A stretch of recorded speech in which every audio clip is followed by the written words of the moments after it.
বারুইপুরে BJP কর্মী বাপি প্রামাণিককে হত্যা করা হয়েছিল। ওই খুনের ঘটনায় এবার সিবিআই তদন্তের দাবি জানালো মৃতের পরিবার। রবিবার রাতে উত্তর ট্যাংরাবেড়িয়ায় বাড়ির কাছেই খুন হন বাপি প্রামাণিক। এই ঘটনায় বিজেপি পঞ্চায়েত সদস্য সুজন মণ্ডল সহ 4 জনকে গ্রেপ্তার করেছে পুলিশ। মঙ্গলবার ধৃতদের আদালতে তোলা হয়। যদিও ধৃত সুজন মণ্ডলের স্ত্রী দাবি করছেন তার স্বামীকে মিথ্যে মামলায় ফাঁসানো হয়েছে। অন্যদিকে মৃতের পরিবারের অভিযোগ, বিজেপি করার কারণে দীর্ঘ 18 বছর ঘর ছাড়া ছিলেন বাপি। পরিবারের আরও দাবি, তাকে 10 লক্ষ টাকা দেওয়ার প্রস্তাবও দেওয়া হয়েছিল। সেই প্রস্তাব প্রত্যাখ্যান করায় তাকে খুন হতে হয়েছে বলে অভিযোগ পরিবারের। এই পরিস্থিতিতে নিরপেক্ষ তদন্তের দাবিতে সিবিআই তদন্ত চেয়েছে নিহত বাপির পরিবার।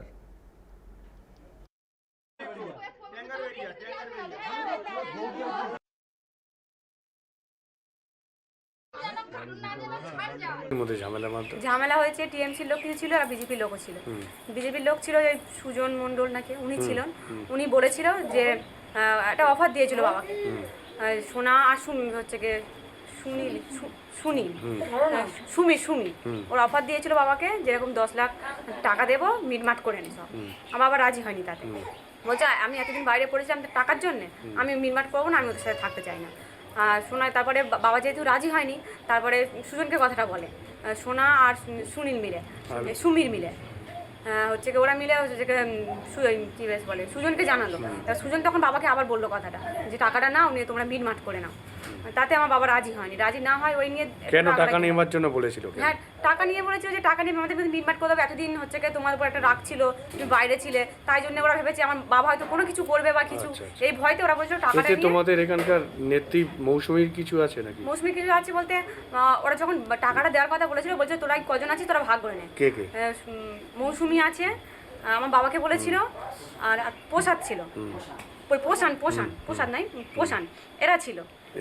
এদেরকে বলছিল টাকাটা 3 জন নিয়ে তোরা টাকাটা ভাগ করে নে। আমার বাবা যাতে রাজি হয়নি, টাকা আমি নেবো না, আর এতদিন যেহেতু আমি বাড়ি ছাড়া ছিলাম ওই জন্য আমি টাকা নিতে চাই না। এবার তোমরা যদি মনে করে যে ওদেরকে দলে ঢোকাবে, তাহলে দলে আমি চাই যে ফাঁসি হোক, কারণ আমার বাবার তো এখানে কোনো দোষ ছিল না। এটা পুরো প্ল্যান করে মেরেছে আমার বাবাকে, ফোন করে ডেকে নিয়ে, এমনকি যে ফোন করেছে তারা তো দেখলাম না যে তার ক্ষতি হতে, বা আর যারা ছিল তাদের সাথে তাদের তো বেশি ক্ষতি হয়নি। তাই চাই যাতে আরও বেশিভাবে খতিয়ে দেখা হোক, সিবিআই তদন্ত হোক আমার বাবার মৃত্যুর জন্য। পুজোনে কোনো ঝামেলা হয়নি, আমার বাবাকে পুরো প্ল্যান করে মেরেছে। এতদিন বাবাকে ধরতে পারিনি, 18 বছর হয়ে গেছে বাবাকে ধরতে পারিনি, সেই জন্য প্ল্যান করে আমার বাবাকে মেরেছে। সেই জন্য সিবিআই তদন্ত হোক। এই সুজন যে আমাদের ছিলেন, তাকে আরও অনেক আগে আমরা দল থেকে তাকে বহিষ্কার করা হয়েছে। সেই জন্য যেহেতু দলের থেকে বহিষ্কার, সে বিজেপির নেই, এটা আমি আপনাকে প্রথম আশ্বস্ত করলাম। যারা অ্যারেস্ট হয়েছে প্রত্যেকেই তৃণমূলের হারমাদ। তারা বিভিন্ন সময় ওই এলাকায় আমাদের কার্যকর্তাদের ঘরছাড়া করে রেখেছিল। এবং যে ভাই আমাদের মারা গেছে বাপি দীর্ঘ প্রায় 21 থেকে অনেক দিন, প্রায় 18 বছর বাইরে ছিলেন, এবং তার পরিবারের সঙ্গে তার কোনো যোগাযোগই ছিল না। এই অবস্থা করে রেখেছিলেন, সর্বদা ভয় ভীতি।